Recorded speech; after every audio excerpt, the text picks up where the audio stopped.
En el món moren aproximadament 3 milions de persones perquè la reanimació no s'ha fet a temps. ¿Qué si se ha de hacer en una RCP? El primer paso que deberías hacer sería comprobar si la persona respira. Tienes que sacudirla suavemente y preguntarle si está bien. Si la persona no responde, el segundo paso que deberías hacer sería cridar al 112, que es el número de emergencia de España. El paso que deberías hacer es, si no responde, deberías comenzar a hacer el RCP. El cuarto paso que deberías hacer sería colocar a la persona. La posición correcta sería colocarla boca dalt sobre una superficie dura. Quinto paso que deberías hacer sería la comprensión torácica, que tendrías que colocar bé las mans, que sería en el centre del pit, i fer pressió fort i ràpidament durant un 100 a 120 per minut. Després, la profunditat seria entre uns 5 i 6 centímetres en adults i deixar que el pit s'elevi per cada comprensió.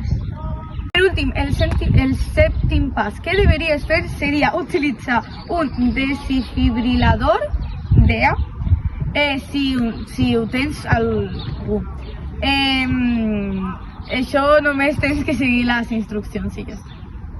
Hola, bon dia. Avui us explicaré què fer en l'enahogament en adults i és molt important saber quan i com utilitzar aquesta tècnica perquè pot salvar vides. En primer pas tenim que diferenciar si l'obstrucció és lleu o greu.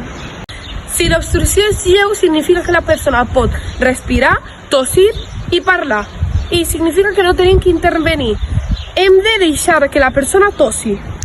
Com podeu observar, aquesta persona adulta s'està ennegant. Li tenim que donar 5 cops a l'esquena i després fer 5 compressions abdominals.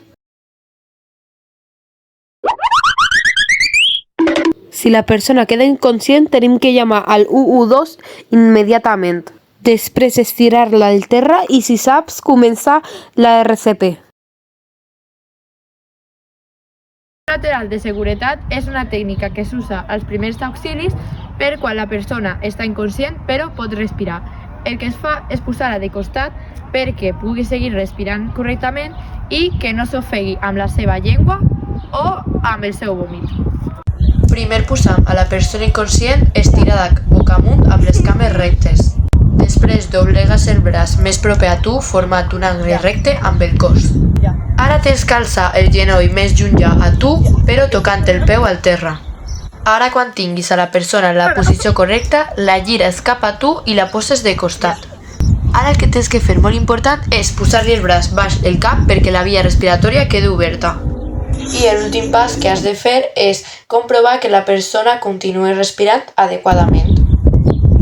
Sobretot és molt important canviar aquesta posició cada 30 minuts per evitar la compressió prolongada i millorar la circulació sanguínia.